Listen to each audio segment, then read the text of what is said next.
그, 저희가 지난번 스터디까지는 CNN에 대해서 배웠었는데요. 이번부터는 RNN이에요. 그래서 CNN을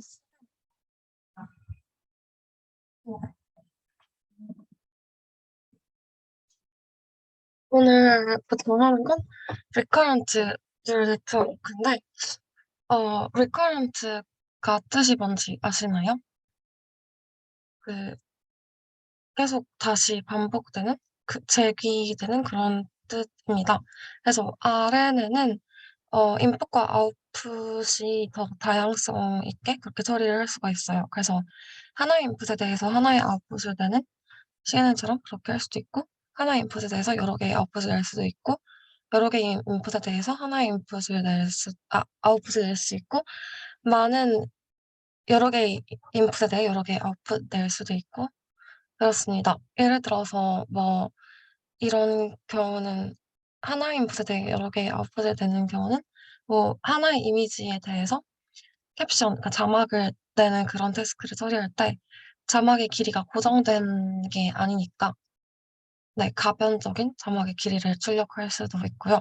그리고 매니투어는 예를 들어서 어, 뭐, 텍스트를 한 장의 이미지로 바꿀 수도 있겠죠. 그리고 매니 투 매니 같은 경우 예를 들어서 영어 텍스트를 프랑스어로 번역하는 그런 태스크가 있을 거예요. 그리고 또 RNN은 그러니까 CNN은 주로 이미지를 처리하는 데 강점이 있는데요. RNN은 그 시퀀스 데이터, 순서가 있는 데이터 있잖아요. 그런 데이터를 처리하는 데 강점이 있습니다. 그런데 RNN이 논 시퀀스 데이터도 처리할 수 있다는 거예요. 그래서 이 이미지를 한 번에, CNN 같은 경우 이 이미지를 한 번에 받았다면 RNN은 그러니까 각 부분을 순차적으로 봐서 그래서 처리를 한다는 뜻입니다. 그래서 RNN은 각 여러 타임 스텝으로 이루어져 있는데 각 스텝마다 벡터를 하나 예측하고 싶습니다. 이게 RNN의 기본식인데요. Recurrence Formula라고 부르고 어, 각 타임 스텝마다 하나의 히든 스테이트 H를 새로 프레딕트 합니다. 그런데 그 새로운 히든 스테이트를 프레딕트 하는 식은 이렇게 되는데 그 FW 안에 그러니까 이 W는 역시 학습되는 파라미터 웨이트 W고요. 이 학습되는 함수 안에다가 한, 한 스텝 이전, 그러니까 이전 타임 스텝의 히든 스테이트랑 그리고 그 타임 스텝에서의 인풋을 둘이 넣어주면은 그러면은 새로운 히든 스테이트가 됩니다. 근데 여기서 중요한 점은 그 각 타임 스텝마다 계속 똑같은 W를 쓴다는 거예요. 그러니까 타임 스텝마다 W가 다른 게 아니라 하나의 W로 각 모든 타임 스텝에서 똑같이 이 히든 스테이트를 업데이트합니다. 그래서 히든 스테이트를 계산을 한 다음에 그 다음에 WHH 그러니까 히든 스테이트에 곱해서 히든 스테이트를 만들어내는 웨이트라는 뜻이에요. 그걸 곱하고 그리고 이 T에서의 인풋에다가는 WXH 그러니까 인풋을 받아서 히든 스테이트를 만들어내는 웨이트를 곱한 다음에 둘이 더하고 그리고 탄젠트 하이퍼볼릭에 통과시켜 줍니다. 그 다음에 이 히든 스테이트를 아웃풋 스테이트로 만들어주는 웨이트에 곱해서 이 시점 t에서의 아웃풋 스테이트도 만들어냅니다. 그래서 x가 인풋이고요. h가 히든 스테이트고 y가 그 타임 스텝에서의 아웃풋 스테이트입니다. 잠시만요. 혹시 밖에 소리가 들리나요?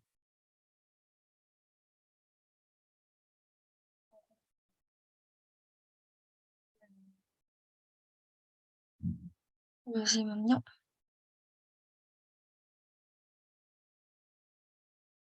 혹시 제가 시끄러우면, 그러니까 주변 소리가 들려서 시끄러운 얘기 말씀 부탁드립니다. 네. 그래서 RNN에서 컴퓨테이셔널 그래프를 그리면 이런 식으로 돼요. 그러니까 처음에 어 타임 스텝 1에서는 input x1을 받고, 그리고 saturated state h0가 있고, 걔를 fw라는 이 그 학습되는 파라미터에 의해 결정되는 함수에 집어넣어 주면은 그다음 타임 스텝에서 히든 스테이트 h1이 나오고요. 그리고 그다음 input x2를 또 그 parameterized function fw에 넣으면 h2가 나오고, 또 다음 스텝에서 똑같이 진행하고 이런 식으로 진행됩니다. 중요한 거는 same weight matrix를 계속 재사용한다는 거고요. 그리고 아까 봤듯이 이 h를 하는 타이포볼릭, 네, h에 why를 곱해서 각 타임 스텝에서의 아웃풋을 만들어낼 수 있고, 그러면 아웃풋이 있으니까 각 타임 스텝에서의 로스도 계산을 할 수가 있습니다. 그래서 각 로스를 더해서 전체 로스를 계산할 수 있어요. 그리고 이거는 매니 투 매니라서 각 타임 스텝마다 아웃풋을 만들어내는 거였고, 만약에 매니 투 원을 하고 싶다면 이 중간 타임 스텝에서는 아웃풋을 만들어내지 않고 최종 단계에서만 아웃풋을 만들어낼 수가 있겠죠. 그럼 매니 투 원이 될 거예요. 그리고 원 투 매니를 하고 싶다면은, 그러면 각 타임 스텝에서 XT들을 받는 게 아니라 맨 처음에 X1만 받고 인풋을 안 받으면 원 투 매니를 할 수가 있어요. 그래서 시퀀스 투 시퀀스는, 그러니까 일단 인코더랑 디코더 구조가 돼 있는데요. 그래서 매니 매니 투 원 부분과 원 투 매니 부분으로 두 부분으로 나눠져 있습니다. 매니 투 원 부분은 인코드하는 부분이에요. 그러니까 시퀀스를 하나 받아서, 시퀀스는 매니에 해당하죠. 여러 단어로 된 시퀀스를 받아서 하나의 벡터에 인코드하는 과정이에요. 그래서 싱글 벡터에 인코드하는 과정. 그리고 원 투 매니는 그렇게 인코드된 벡터를 받아서 매니 벡터스로 디코드하는 과정이에요. 그래서 역시 예를 들어서 뭐 영어 센텐스를 받아서 프랑스어 센텐스로 바꾸는 태스크 중간 과정에 원 벡터 하나로 서머라이즈하는 그런 과정이 있는 거예요. 여기서는 또 예시로 캐릭터 레벨 랭귀지 모델을 예시로 들고 있는데요. 이 캐릭터 레벨이라는 게 뭐냐면, 그러니까 랭귀지 모델이라는 거는 어떤 언어를 재현하는 걸 랭귀지 모델이라고 하는데요. 캐릭터 레벨은 이렇게 한 글자씩 만들겠다는 거예요. word 레벨 한다면은 단어 레벨로 한 단어씩 프로듀스하는 거고, 캐릭터 레벨은 한 글자씩 프로듀스를 하는 거예요. 그래서 여기서 보면은 input 캐릭터 뭐 h를 1000, 1을 0100, L을 0010, 이렇게 1이 딱 하나만 있는 그런 벡터로 표현하는 걸 볼 수 있는데요. 이런 표현 방식을 원핫 인코딩이라고 해요. 그러니까 원핫 하나만 핫하다. 그래서 하나만 딱 1이 있고 나머지는 다 0이다. 그런 뜻입니다. 그래서 이 인풋을 받아서 아까 WXH가 있었잖아요. 이 WXH는 인풋에다 곱해서 히든 스테이트로 만들어주는 그런 웨이트였는데, 걔를 곱하면 걔를 곱하고, 그리고 그러니까 X에 나간 WXH를 곱하고 이전 타임 스텝에 히든 스테이트에 나가는 WHH를 곱해서 둘이 더한 결과 이렇게 된다는 뜻입니다. 둘이 더한 다음에 탄젠트 하이퍼볼리까지 취해주면 그러면 그 다음 스텝에 히든 스테이트가 돼요. 그리고 그 다음 스텝의 히든 스테이트에다가 WHY까지 곱해주면 그러면 YT 그 아웃풋이 돼요. 그래서 지금 이 아웃풋은 1을 표현한 아웃풋인데요. 그 이유는 여기 이 4개의 성분 중에 두 번째 게 가장 크잖아요. 그래서 얘는 1을 표현한 아웃풋이고 이, 어, 이 아웃풋은 네 번째 성분이 가장 크기 때문에 얘는 L을 표현한 아웃풋인데요. 그러니까 얘는 맞았지만 얘는 지금 세 번째 성분이 가장 크잖아요. 그러면 그래도 맞네요. 네.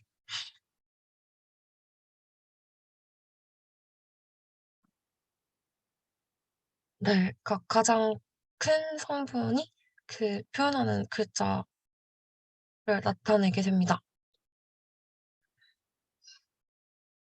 근데 여기서 그 테스트 타임에서 그러니까 우리가 모델을 다 훈련시켜서 트레인해서 만들어 놓고 이제 모델을 테스트하는 시간에 그 여기 아웃풋 벡터에서 예를 들어서 아웃풋이 1, 2.2, 마이너스 3.0, 4.1 이렇게 돼 있어요. 그러면 어 얘를 그냥 네 번째 성분이 가장 크네? 그러니까 얘를 그냥 argmax를 취해서 그러니까 맥시멈을 취하면 이 네 번째 성분만 딱 고정적으로 살아남잖아요. 그래서 그냥 무조건 HELO, O로 해야겠다. 이렇게 할 수도 있어요.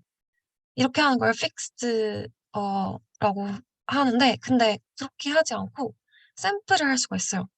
샘플을 한다는 건 이 이거를 각각 확률로 만들어서 그러니까 여기다가 소프트맥스를 취하면 합이 1이 되고 0과 1 사이의 값이 되니까 확률이 되잖아요.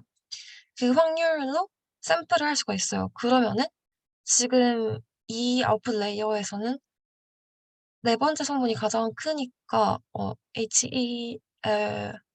O를 나타낸다고 볼 수 있지만 만약에 argmax를 취하면 softmax로 확률로 취하면은 사실 H도 나올 확률이 있고 E도 나올 확률이 있고 L도 나올 확률이 있고 O도 나올 확률이 있어요.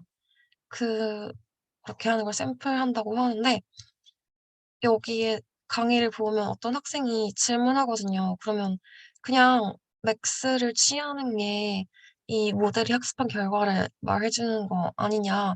그게 제일 확률이 높다는 거니까 어쨌든 왜 샘플을 하냐라고 질문을 하는데 이 강의자는 그렇게 샘플을 하면은 한 모델이 프로듀스 할 수 있는 결과가 더 다양해지는 거잖아요. 이 확률 랜덤한 그게 들어가니까 어떤 테스트 타임에는 뭐 H를 프로듀스하고 어떤 테스트 타임에는 E를 프로듀스하고 어떤 테스트 타임에는 L을 프로듀스하고 어떤 테스트 타임에는 O를 프로듀스하겠죠. 물론 O가 확률이 제일 높겠지만 그런 식으로 다양성을 줄 수 있어서 그게 장점이다라고 강의자께서는 그렇게 말씀해 주시더라고요. 그리고 어 예를 들어서 이 경우에 4가 제일 확률이 높지만 두 번째 게 샘플이 됐다고 해요. 그럼 이제 샘플된 1을 그 다음 스텝에 인풋으로 넣어요. 그리고 이전 스텝의 히든 스테이트도 받아서 또 새로운 히든 스테이트를 만들고 새로운 아웃풋 스테이트를 만들고 그러면 이 확률로 또 샘플을 해요. 샘플을 했는데 이번에는 L이 나왔어요. 그러면은 L로 L을 또 다음 스텝에 인풋으로 또 넣고 이전 스텝의 히든 스테이트랑 이번 스텝의 인풋 스테이트를 받아서 또 이번 히든 스테이트를 만들고 이번 아웃풋 스테이트 만들고 또 소프트맥스를 취해서 확률로 만든 다음에 여기서 또 샘플을 해서 새로 L을 또 얻고 L을 또 다음 스텝에 인풋으로 넣고 네, 이런 과정을 반복하면 계속 새로운 글자를 만들 수 있습니다. 그러면 어 이제 지금까지 forward를 어떻게 하는지 배웠고요. 이제 back propagation을 어떻게 하는지 볼 거예요. 근데 이 RNN은 지금 아까처럼 각 스텝에서 아웃풋을 프로듀스하는 경우 각 스텝에서 로스가 있게 되잖아요. 왜냐하면 각 스텝에서 정답이 있으니까 정답 레이블과 비교한 로스가 있겠죠. 각 스텝에서. 그러면은 이제 각 스텝의 로스를 다 더한 다음에 그거를 백 프로패게이션 해주면 됩니다. 그런데 RNN에서 그 백 프로패게이션을 그러니까 너무 길어질 경우 문제가 발생할 수 있어요. 일단 계산하기가 너무 오래 걸리고 그렇게 치면 그레디언트를 한 스텝 하는데 너무 오랜 시간이 들겠죠. 그래서 우리가 그 CNN 할 때도 스토캐스틱 그레디언트 디센트였잖아요. 그러니까 그 전체 데이터를 다 본 다음에 전체 데이터 전체에 대해서 그레디언트를 취하는 게 아니라 미니 배치 일부분에 대해서만 그레디언트를 취해서 그래서 그 파라미터 업데이트를 했잖아요. RNN에서는 마찬가지로 미니 배치에 해당하는 게 truncated backpropagation이에요. 그러니까 전체에 대해서 그레디언트를 계산하는 게 아니라 일부분 truncate 해서 거기에 대해서만 그레디언트를 계산하고 파라미터를 업데이트하는 거예요.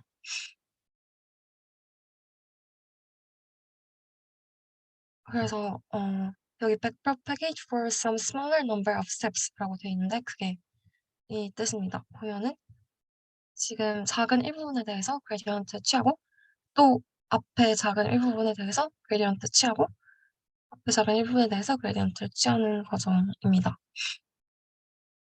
그래서 이거는 112주 레바이션 코드로 RNN을 한 건데 이 사이트에 들어가서 GitHub 혹시 사용하는 방법 다들 아시나요?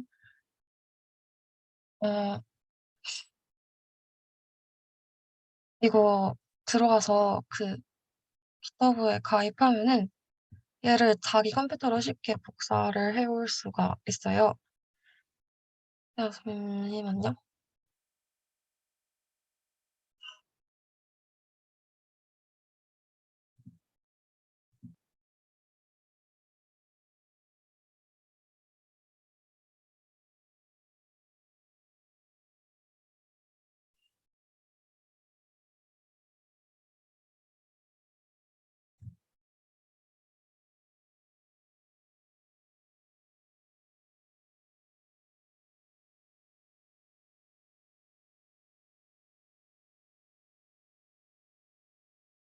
GitHub에 들어가서 이거 복사한 다음에 깃클론 하시면 되거든요. 아니면 얘는 별로 없으니까 이거를 바로 복사해서 콜앱 같은 데서 실행을 해주시면 실행을 해볼 수 있습니다.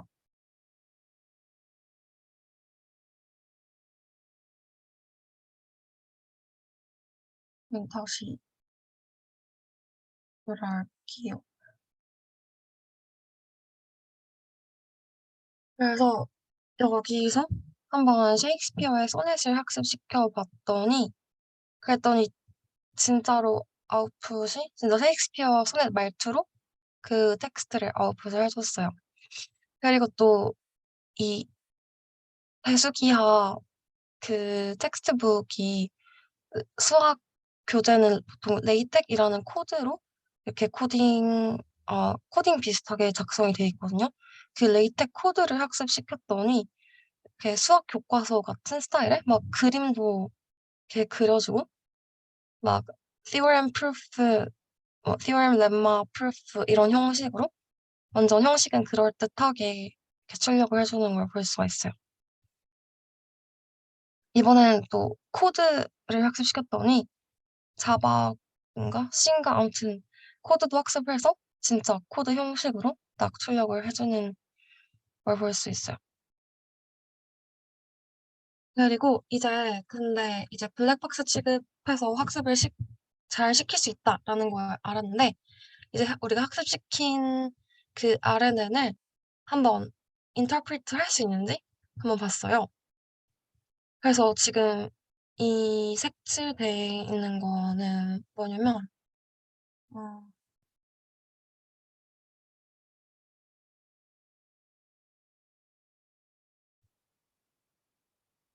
그 히든 스테이트 벡터에 그러니까 우리가 히든 스테이트라고 했는데 그래서 히든 스테이트가 벡터잖아요. 여러 개의 성분이 있는. 그러면 히든 스테이트의 각 성분은 뭘 뜻하는 거야, 대체? 그래서 그걸 그냥 학습이 된다 하는데 대체 얘가 뭘 학습하는 걸까 궁금하잖아요. 그래서 연구자들이 히든 스테이트를 한번 뜯어봤어요. 학습을 다 시켜놓은 다음에 히든 스테이트의 각 성분, 히든 스테이트의 어떤 성분이 크다는 건 무슨 뜻이고 어떤 성분이 작다는 건 무슨 뜻일까 하면서 한번 해봤어요. 그랬더니 예를 들어 이런 텍스트를 학습시켰을 때 어떤 히든 스테이트의 어떤 성분을 딱 봤더니 그 성분이 작을 때는 작다는 건 이 따옴표 밖에 있다는 뜻이고 따옴표 안으로 들어가니까 갑자기 어떤 몇 번째 성분이 갑자기 확 값이 커졌어요. 이 빨간색이 됐다는 게 값이 커졌다는 건데 그래서 그 히든 스테이트 어떤 성분은 이 쿠오츠를 학습한 거였어요. 되게 신기하죠. 그리고 히든 스테이트의 다른 성분은 그 한 줄 내에서 위치를 학습했어요. 보시면은 처음에는 파란색이다가 뒤쪽으로 갈수록 빨간색이 되잖아요. 그러니까 처음에 문장이 시작했을 때에는 히든 스테이트 그 성분 값이 작다가 문장이 진행될수록 값이 커져요. 되게 신기하죠. 그리고 아까 그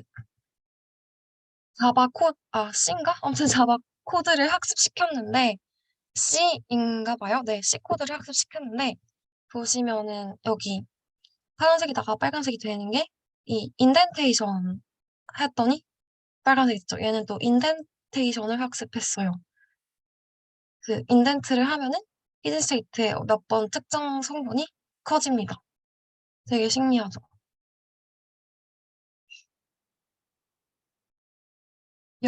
얘는 또 이 C에서 이게 코트를 하는 기호인가 봐요. 그 주석 처리하는. 그래서 얘는 또 히든 스테이트의 어떤 성분은 또 주석인지 아닌지 그 여부를 학습했대요. 주석이 아니면 그러면 파란색, 그러니까 값이 작고 주석이면 값이 커지는 되게 신기하죠. 네, 그래서 저희가 그냥 사실 히든 스테이트에다가 각 성분에다가 뭘 학습할지 정해준 게 아니잖아요. 히든 스테이트의 첫 번째 성분은 너는 따옴표 안에 있는지 그 여부를 학습해 라고 딱 지정해주고 따옴표 여부에 있다 아니다 이렇게 정답지를 정해준 건 아니잖아요. 우리가 애초에 그렇게 레이블 정답지를 다 만들어준 것도 아닌데 근데 알아서 학습했다는 게 그래서 되게 그게 너무 신기한 것 같아요. 그러니까 정답을 만들어주지도 않았고 우리가 뭘 공부하라고 정해준 것도 아닌데 얘가 공부할 걸 자기가 정해서 그 정답지도 없이 스스로 공부했다는 게 그게 되게 신기한 것 같습니다. 그래서 예를 들어서 저희가 RNN으로 이미지 캡셔닝을 하고 싶다라고 하면 어떻게 하냐면요. 일단 이미지 처리에는 아무래도 CNN이 더 강점이 있거든요. 막 트랜슬레이션 시메트리를 사용할 수 있으니까. 그래서 CNN과 RNN을 함께 사용합니다. CNN으로 먼저 이미지를 처리해서 하나의 그 서머리된 벡터를 만들고 그 서머리된 벡터를 그 RNN에 넣어서 그래서 캡션을 이렇게 제너레이트 합니다. 네, 그래서 지금 여기 테스트 이미지를 우리가 전에 배웠던 이 CNN 구조에 넣어서 보통 테스트 이미지를 클래시피케이션 할 때는 이 바깥에 이 fully connected 레이어를 이용해서 1000개의 클래스 중에 하나로 클래시피케이션을 했었죠. 근데 우리는 지금 캡셔닝을 하고 싶은 거니까 이 클래시피케이션 하는 레이어를 없애고 이 위에 부분만 쓰면은 그러면은 이미지가 4096 차원짜리 하나의 벡터로 인코딩이 되는 거잖아요. 그 인코딩 하는 거를 RNN에다가 넣어서 캡션을 만들어냅니다. 이 인코딩된 벡터를 최초의 히든 스테이트로 넣고 그리고 최초의 인풋은 이 스타트 토큰이에요. RNN에서 텍스트 제너레이션을 할 때 스타트 토큰과 엔드 토큰이 나오는데요. 스타트 토큰은 문장의 시작이다라는 뜻이에요. 문장의 시작이니까 이제 문장을 제너레이트 해라 그런 뜻이고 엔드 토큰을 만약에 우리가 뽑았을 경우 엔드 토큰을 제너레이트 한다면 그 타임 스텝에서 더 이상 문장을 제너레이트 하기를 끝내라 이런 뜻입니다. 그래서 맨 처음에 이 인코딩된 이미지와 스타트 토큰을 넣어주면 최초로 첫 번째 단어가 나오겠죠.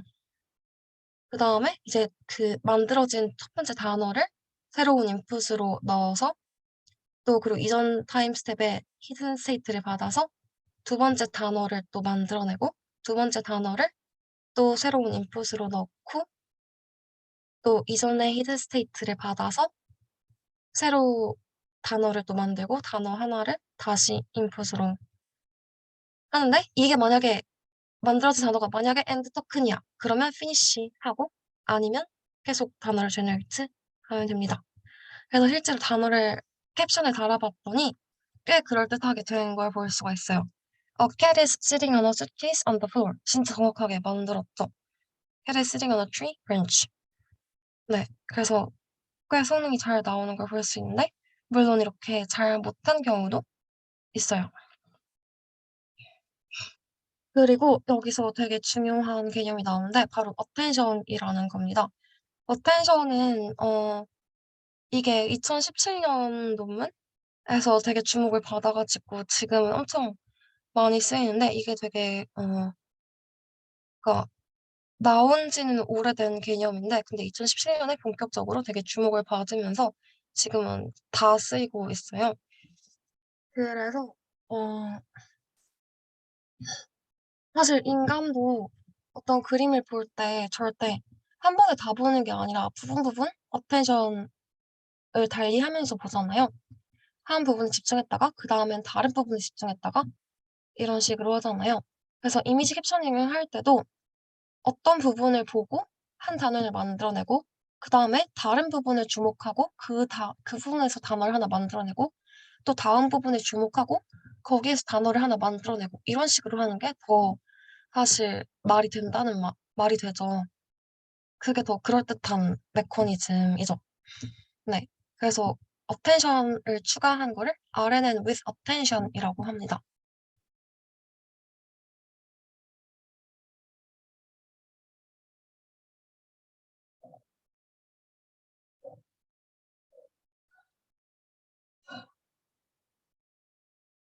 네. 그래서 지금 이게 어떻게 작동하냐면요. 이미지가 있어요, 지금. height 곱하기 width 곱하기 3. 3은 RGB이기 때문에 3이고요. 얘를 씬에 통과시켜서 그러면 하나의 summary된 인코딩 벡터가 만들어져요. 그러면 얘를 RNN에다가 넣는데 근데 이제는 이거를 이 인코딩된 벡터를 그냥 넣는 게 아니라 이 웨이트 그러니까 어디에 어텐션을 줄지 얘를 그러니까 전체 이미지를 L 로케이션으로 쪼개서 그중에 어디를 볼지 나타내는 가중치를 곱한 다음에 그러면 이제 웨이티드 피처가 되겠죠. 이 웨이티드 피처를 대신에 넣는 거예요. 그래서 웨이티드 피처를 넣고 또 first word 이 경우에 스타트 토큰이겠죠. 스타트 토큰을 넣어서 히든 스테이트를 만들고 그러면 히든 스테이트에서 아웃풋 스테이트 그러니까 첫 번째 단어가 만들어질 거고 또 근데 단어만 아웃풋하는 게 아니라 그 새로운 두 번째 타임 스텝에서의 어텐션까지 아웃풋하도록 합니다. 그러면 이제 그 다음 스텝에서는 이 아웃풋된 어텐션을 또 그 인코딩된 이미지와 곱해서 이렇게 곱하면 웨이티드 피처가 다시 만들어지겠죠. 그 웨이티드 피처를 다시 넣고 그리고 두 번째 이 단어를 네, 이 얘도 역시 단어를 그 사실 아웃풋하는 게 아니라 확률 분포를 아까 아웃풋한다 했잖아요. 그러면 거기서 저희가 샘플하면은 두 번째 단어가 되겠죠. 그 두 번째 샘플된 단어를 또 인풋으로 넣고 그 두 가지 인풋을 받아서 이전 히든 스테이트랑 같이 받아서 이번 타임 스텝에 히든 스테이트 만들어내고 또 이번 타임 스텝의 히든 스테이트로부터 어텐션과 단어에 대한 프로베빌리티 두 가지를 또 아웃풋합니다. 그러면은 다음 스텝에서는 또 이 어텐션과 인코딩 이미지를 곱해서 웨이티드 이미지를 만들고 걔랑 또 이 확률에서 샘플한 세 번째 단어를 인풋으로 받아서 또 새로운 히든 스테이트를 만들고 이런 식으로 계속 반복하면 됩니다. 그래서 어텐션에는 두 가지 어텐션이 있어요. 소프트 어텐션과 하드 어텐션입니다. 하드 어텐션은 그러니까 막 디락델타 아니면 막 이렇게 무 자르듯이 똑 그 불연속적으로 특정 부분에만 딱 그 주목을 하고 나머지는 아예 안 보는 거고요. 소프트 어텐션은 이렇게 연속적으로 어떤 부분에 가중치를 둘 부분과 가중치를 두지 않을 부분이 연속적으로 이어지는 그런 어텐션이에요. 근데 하드 어텐션의 문제점은 얘는 그 무자르듯이 딱 불연속적으로 돼서 미분이 불가능하다는 거예요. 저희가 지금 백프로페케이션을 하는 게 다 그레디언트로 미분해서 하는 거잖아요. 근데 미분이 불가능하면 학습을 시키는 게 그러니까 일반적인 백프로페게이션으로는 불가능하겠죠. 그래서 얘는 더 컴플리케이티드한 다른 스트럭처를 사용한다고 하는데 걔를 이 강의 말고 다른 강의 후반부 강의에서 알려준다고 합니다. 그래서 소프트 어텐션은 연속적이니까 미분 가능하니까 일단 소프트 어텐션으로 이렇게 생각을 하겠습니다. 그래서 예를 들어서 이런 이미지에서 캡션을 제너레이트 하고 싶은 경우 A woman is throwing a frisbee in a park 이런 캡션을 만들고 싶을 때 A woman이라는 단어를 제너레이트 할 때는 이 여성분한테 어텐션을 주고 그리고 throwing을 할 때는 팔에 어텐션을 주고 frisbee라는 단어를 만들 때는 frisbee에 어텐션을 주면 그러면 되겠죠. 그래서 실제로 지금 프리스비라는 단어를 얘가 이 모델이 만들어낼 때 실제로 여기가 밝은 걸 볼 수 있어요. 프리스비 부분이 밝다. 즉 여기에 어텐션을 줬다라는 걸 볼 수가 있어요. 그리고 이미지 캡셔닝 말고 또 이미지를 가지고 하는 태스크 중 하나가 비주얼 퀘스천 앤서링이라는 거예요. 그러니까 비주얼 이미지를 보고 문제 그러니까 인풋으로 이미지도 인풋으로 받고 퀘스천도 인풋으로 받고 아웃풋은 이 앤서를 아웃풋으로 하는 거예요. 그런 경우 여기 이글이 그려져 있는 복수가 그려져 있는 부분에 어텐션을 주고 답을 만들어내겠죠.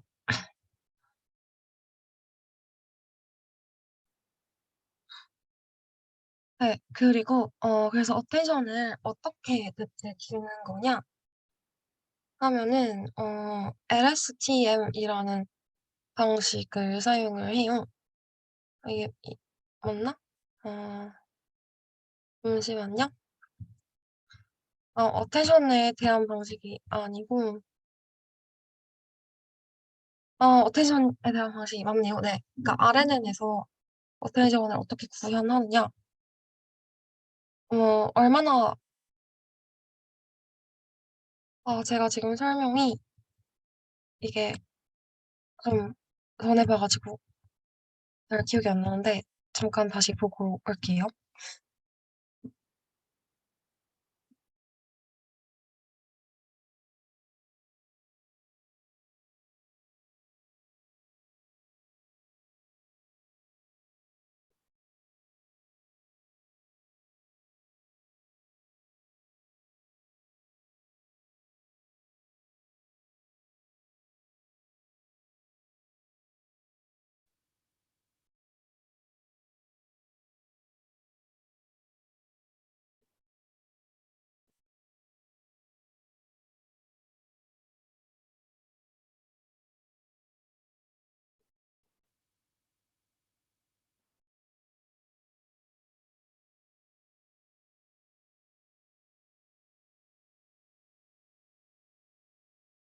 네. 그러니까 이 슬라이드에서 말하고자 하는 건요. 여기 보면은 여기 두 개의 축이 있잖아요. 가로축은 타임이고 세로축은 뎁스예요. 근데 아까랑 다르게 여기 히든 스테이트 지금 빨간색이 인풋 스테이트고 초록색이 히든 스테이트고 파란색이 아웃풋 스테이트인데 히든 스테이트가 지금 여러 층이죠. 아까는 히든 스테이트가 한 층이었는데 지금은 세 층인 걸 볼 수가 있어요. 우리가 시인을 할 때 뎁스를 추가하면 더 잘 되는 경향이 있다고 했잖아요. RNA는 마찬가지로 한 3개? 보통 2개에서 3개의 층이 제일 잘 돼요. 지금 여기 그림에선 3개인데 그래서 히든 스테이트를 하나만 만들어내는 게 아니라 처음에 각 타임 스텝에서 히든 스테이트를 3개씩 만들어내는 거예요. 그래서 예를 들어 타임 스텝 1, 첫 번째 타임 스텝에서 히든 스테이트를 만들어낸 다음에 얘를 또 인풋으로 받아서 또 히든 스테이트 만들어내고 또 얘를 또 인풋으로 받아서 히든 스테이트를 만들어내고 그럼 두 번째 타임 스텝에서는 이 1층의 히든 스테이트랑 인풋을 받아서 히든 스테이트 만들어내고 두 번째 타임 스텝에서 여기 2층에서는 2층의 이전 타임 스텝의 히든 스테이트랑 그 밑에 층의 지금 현재 타임 스텝의 히든 스테이트를 인풋으로 받아서 또 히든 스테이트 만들고 네 이런 식으로 하는 거예요.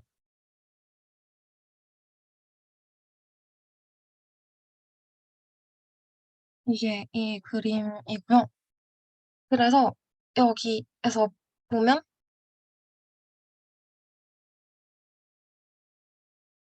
지금 이걸 식으로 표현한 게 이 식이에요. 그러니까 T번째 타임 스텝에서 L번째 히든 스테이트는 T-1번째 타임 스텝 이전 타임 스텝에서 L번째 히든 스테이트랑 현재 타임 스텝에서의 L-1층의 히든 스테이트를 둘이 컨캐트네이션 한 다음에 웨이트 곱하고 한는 타입 오브 원리 취한 거다. 네. 그래서 예를 들어서 지금 이 예, 만약에 이 히든 스테이트를 개선하는 과정이라고 하면은 여기서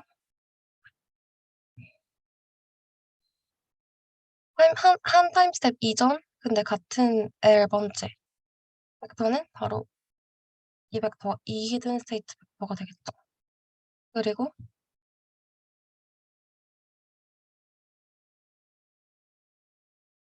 얘는 같은 타임 스텝에 L-1번째 층의 벡터는 바로 얘가 될 거예요.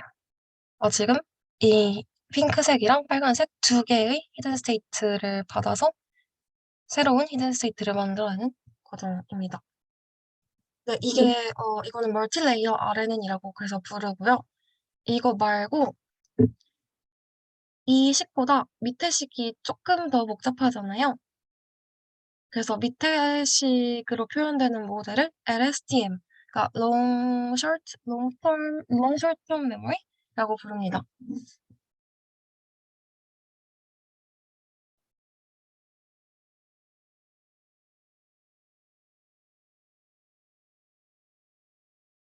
그래서 LSTM은 바닐라 RNN, 그러니까 우리가 이렇게 LSTM 같이 복잡한 식을 사용하지 않는 그냥 처음으로 배우는 그 바닐라 RNN에 문제점이 있기 때문에 LSTM이 만들어졌어요.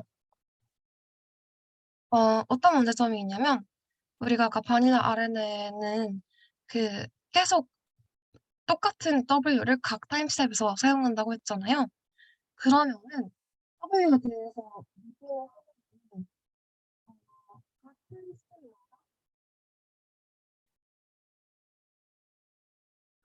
각 타임스텝마다 팩트리피케이션이 되는데 그러니까 각 타임스텝마다 로스가 있으니까 각 타임스텝마다 HT로 미분을 하는데 그러면 W가 곱해진다는 거예요. 그래서 예를 들어 H0에 대해서 미분을 하고 싶고 그러면은 W가 이 타임 스텝마다 곱해져요. 그러면 근데 W가 계속 곱해지는 게 문제점이 뭐냐면 그 어 싱귤러 밸류 디컴포지션이라는 게 있어요. 싱귤러 밸류가 뭐냐면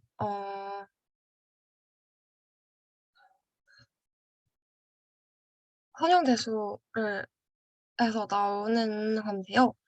예를 들어서 대각 쉽게 생각하면은 대각 성분만 있는 행렬이 있잖아요.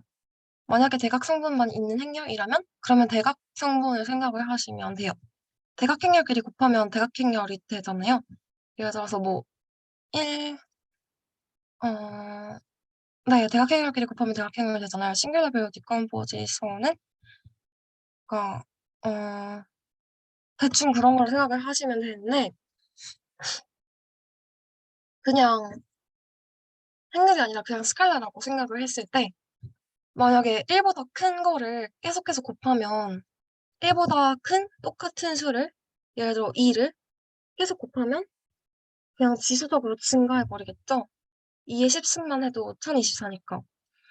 반대로 1보다 작은 똑같은 값을 계속 곱하면 지수적으로 감소해 버리겠죠. 지수적으로 0으로 감소해 버리겠죠.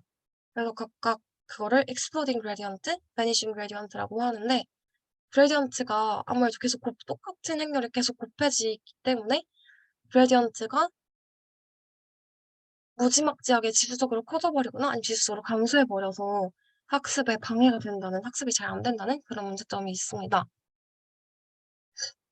그래서 이거를 exploding gradient는 그래도 좀 쉽게, 그러니까 모델 구조 자체를 바꾸지 않고 그냥 바닐라 RNN을 쓰면서 쉽게 해결할 수가 있어요. 바로 gradient clipping을 쓰는 거예요.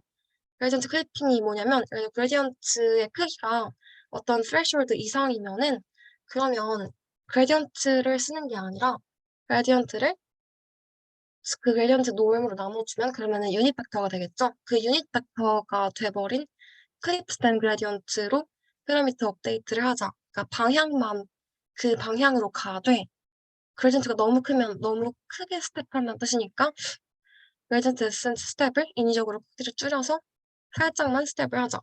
이렇게 학습을 시키자라는 거예요.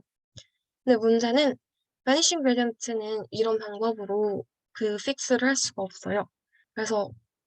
그래서 모델 구조 자체를 바꾼 건데 그게 바로 LSTM입니다. 네, Change RN 아키텍처 자체를 바꿨어요. 그래서 LSTM은 식이 이렇게 달라요.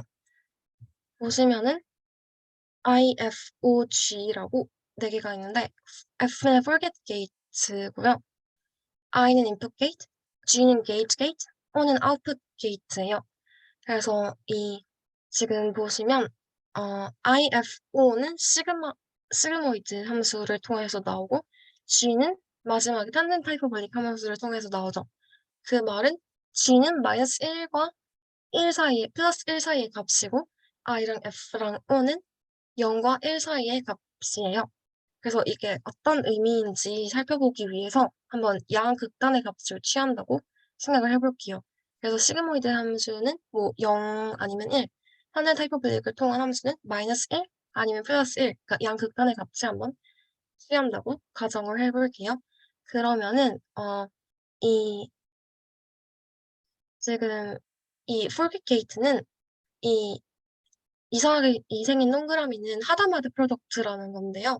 이 하다마드 프로덕트는 어떤 두 벡터끼리 곱하는데 아니면 두 행렬끼리 곱하는데 성분별로 곱해진다는 뜻입니다. 그래서 뭐 예를 들어서 4차원 벡터랑 4차원 벡터 두 개를 하다마드 프로덕트를 취하면 첫 번째 성분 길이, 두 번째 성분, 두 번째 성분 길이, 세 번째 성분, 세 번째 성분 길이, 네 번째 성분, 네 번째 성분 길이 이렇게 성분별로 곱해진다는 뜻이에요. 그래서 지금 폴겟 게이트랑 이전 타임 스텝, 그러니까 t-1, 그러니까 이전 시각에 그리고 여기서 또 말 안 한 게 있는데, 그, LSTM은 히든 스테이트가 두 개예요. 그러니까 아까 바닐라 RNN에서는 히든 스테이트가 H로 하나였잖아요. 여기 X는 인풋이었고. 근데 여기 LSTM에서는 C라고 셀 스테이트가 있고, 히든 스테이트가 또 있어요. 그러니까 둘 다 사실 아까 바닐라 RNN의 히든 스테이트 같은 역할인데, 근데 여기서 이 셀 스테이트는 안쪽에 셀 안에서 숨겨져 있고 밖으로 노출되지 않아요. 근데 이 히든 스테이트가 바로 여기 아웃풋 게이트랑 곱해져서 이 아웃풋 게이트가 바깥으로 얼마나 expose 할 거냐를 결정하는 그런 값인데요. 네. 그래서 이 부분이 바깥으로 노출되는 값입니다. 그래서 보시면은 폴겟 게이트가 이전 시점 t-1 시점에 셀 스테이트와 하다말드 프로덕트 되는 걸 볼 수가 있잖아요. 그러니까 이전 시점에 그 셀 스테이트를 얼마나 forget 할 거냐를 나타내는 거예요. 예를 들어서 F가 0이에요. 그러면은 F의 어떤 성분이, 뭐 첫 번째 성분이 0이라고 해봐요. 그러면은 그 성분은 그냥 완전히 forget 하겠다는 뜻이에요. 그리고 만약에 F가 두 번째 성분은 1이라고 써봐요. 그러면은 이 t-1 시점의 두 번째 성분은 1이 곱해지는 거니까 지워지지가 않겠죠? 그러니까 forget 하지 않겠다는 뜻이에요. 네. 그래서 0과 1로 그 이전 시점의 그것을 forget 할 것이냐 아니면은 기억할 것이냐를 나타내는 게 F 게이트고요. 그리고 input 게이트는 0이면 그러면 그 셀에다가 write를 해야지라는 뜻이고 0이면 write를 안 해야지라는 뜻이고 1이면 그 셀에 write를 하겠다는 뜻이고요. 게이트는 그래서 어, 얼마나 그 셀에다가 새로 쓸 것이냐를 결정하는 값이고 그리고 이렇게 둘이 더해서 T 시점에서의 셀 스테이트가 만들어졌어요. 그러면은 이제 그 셀 스테이트에다가 탄젠트 하이퍼볼릭을 취한 다음에 아웃풋 게이트와 곱해줘요. 아웃풋 게이트는 그래서 우리가 외부에다가 이거를 노출할 것이냐 말 것이냐예요. 그러니까 아웃풋 게이트가 예를 들어서 O가 뭐 1이면 외부에 노출을 하겠다는 뜻이고 예를 들어 뭐 O의 세 번째 성분이 0이에요. 그러면 세 번째 성분은 바깥으로 노출을 하지 않겠다라는 뜻이 되겠죠. 그래서 이 H가 바깥으로 노출되는 값이 됩니다. 그리고 여기서는 아까 저희가 그냥 바닐라 RNA는 X랑 H를 W에다가 곱했잖아요. X랑 H를 받아서 새로운 히든 세이트를 만들어냈으니까 그래서 이 W 웨이트 매트릭스의 디멘션이 4H by 2H예요. 그러니까 X의 길이가 H고 히든 스테이트의 길이도 H라 하면은 이 열의 개수가 2H고 아웃풋 되는 게 4H가 되는데 어, 네. 지금 네, 이게 LSTM 이야기입니다. 왜냐면은 4H인 이유가 IFOG 각각의 벡터가 다 길이가 H라서 그런 거예요. 그래서 그래프를 그려보면 이런 식으로 됩니다. 이전 스텝에 셀 스테이트를 받고 얘를 받아서 폴깃 게이트와 곱하고 그 다음에 이 인풋 게이트랑 게이트 게이트를 곱한 거랑 더하고 그러면 이제 새로운 시점 현재 시점에서 셀 스테이트가 되고 걔를 탄젠트 하이퍼볼릭 취한 다음에 아웃풋 게이트랑 곱하면은 현재 시점에서의 히든 스테이트가 되고 얘를 외부에 또 노출해서 다음에 똑같은 스텝을 반복하면 되겠습니다. 그러면은 여기서 백프로페게이션의 장점이 뭐냐면요. 이 백프로페게이션을 할 때 W가 매트릭스 멀티플리케이션이 아니라 엘리멘트 와이즈 성분별 멀티플리케이션으로 나온다는 거예요. 네, 이게 훨씬 더 이것도 물론 그 베니싱 그레디언트 플러런이 아예 안 생긴 건 아니거든요. 왜냐면은 성분별로 곱해도 성분이 1보다 작으면 당연히 여러 번 곱하면 어, 감소하겠죠. 그래도 매트릭스 멀티플리케이션보다는 낫다고 합니다. 그래서 보면은 이렇게 그레디언트 백프로페게이션이 어, 언인터럽트 되고 쭉 고속도로처럼 뒤로 쭉쭉 잘 가는 걸 볼 수가 있어요. 그래서 이걸 그레디언트 백프로페게이션 하이웨이라고 불러요.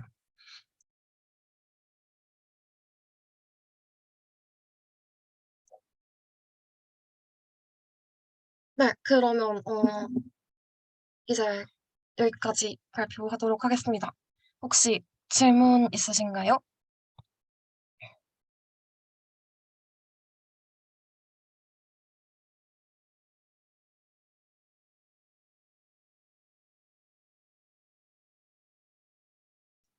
어, 혹시 말씀하고 계신 분 있나요? 제가 지금 소리가 안 들려가지고.